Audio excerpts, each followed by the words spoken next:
see if he can do anything like it again here. Former world champion, former European champion, in first place by a country mile in the short. Taking his time. The soundtrack to the last of the Mohicans will be the music for the Pride of France, Brian Joubert.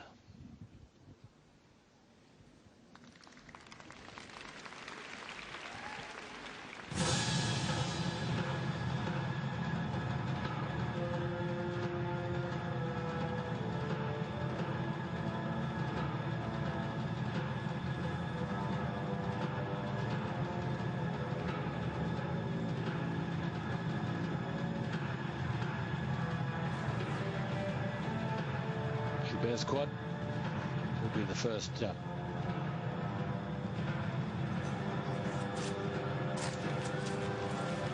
doesn't make it. It'll be fascinating to see now how he responds to that.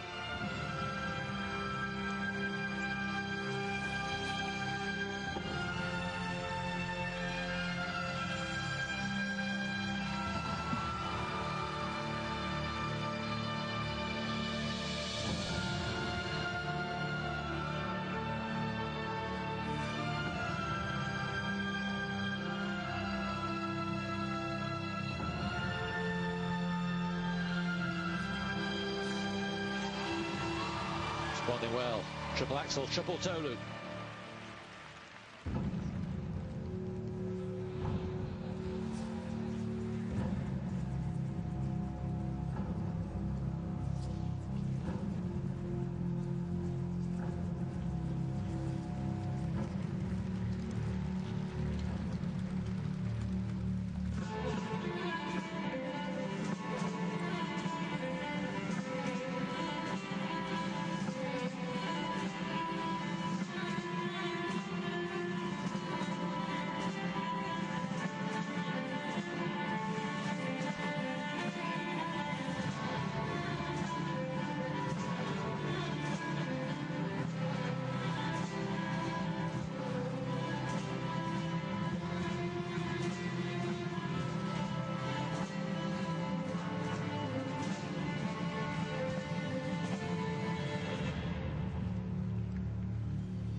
Triple axel, double toe loop.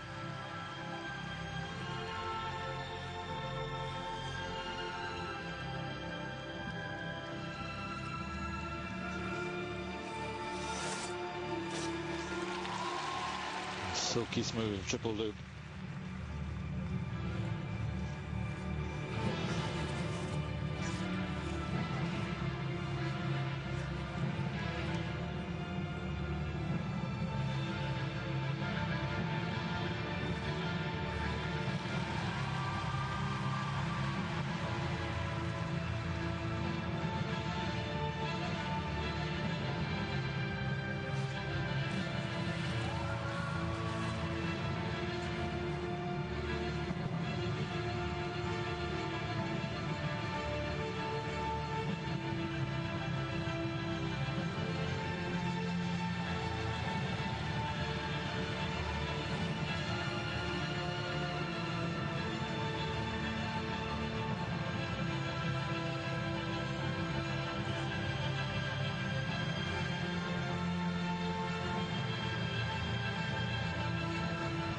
Dazzling footwork.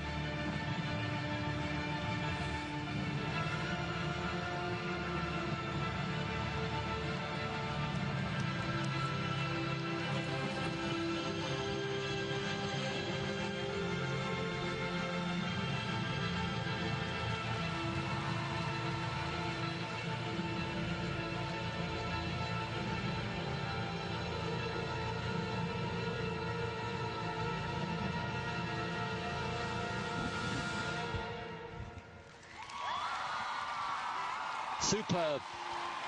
What a recovery after, but it must have been a sinking feeling when he missed out on the quad. She loves him, and so do so many here. Didn't make the quad, but so much else. It's enough for Brian Joubert. Super choreography, great skating, and the technical mark will be high too. 2 triple axels in combination. A fine skate. Not as good as yesterday, but it was very, very good. Yeah, interesting to see the treatment of the choreography. It's detailed. I'm trying to pick up on it. It's not impacted me as much as the short did. So it'd be great to see it again and look at how he's trying to portray the theme and get to grips with that. As ever, the quality in his presentation is strong. The elements when he does them, the jump's huge. But you know, on what we're seeing right now, I wouldn't have him atop the choreography pile. I wouldn't have him atop the second mark. No. And on the first mark, I wouldn't have him atop that either. But he's done plenty enough to win the thing overall. So just on this performance, just looking at this now. But remember, he is 13 points in front of Werner going into the free. Yes, and it's Joubert on his 79, nearly his 80 for his technical, which really stands out.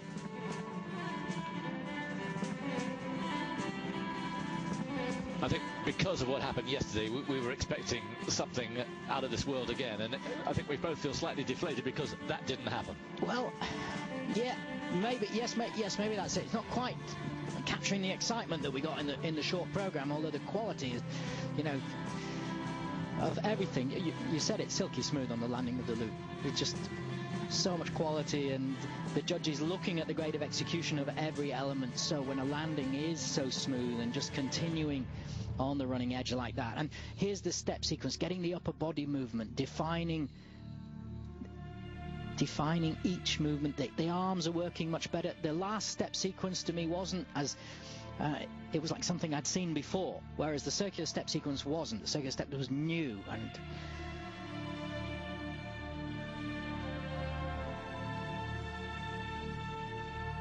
she caught herself there because she had a quick look up, and there she was on the monitor. It's a big monitor in the middle of this arena. The marks for the second set, what gets me is that they're so similar. Yes, once me they get too. launched, and with Werner, I'm still going back to Werner's mark, there was no disparity really within skating skills, transitions, linking footwork, performance execution. You were spotting differences in them. Yes. The judges weren't. No, and I've spoken to, you know, people at the ISU about this, and they've encouraged the judges to do it more. We get an averaged mark, and we lose the top and the bottom mark on each section, so we're seeing an averaged overall mark, but we should be seeing more change. And you know, if these are some of the top guys in the world, and I see a 7.6, then what does it take to get a 10? Yeah. Why can't we go higher with those marks? Absolutely. 1:44.68. It's enough. It's enough. It's not going to win the free, and rightly so. I still think that Jeremy Abbott should have won the free, not Thomas Werner. But hey, it doesn't matter. The important thing is, in the end, we've got the right winner, and you're looking at him in Brian Joubert. First overall, and he wins by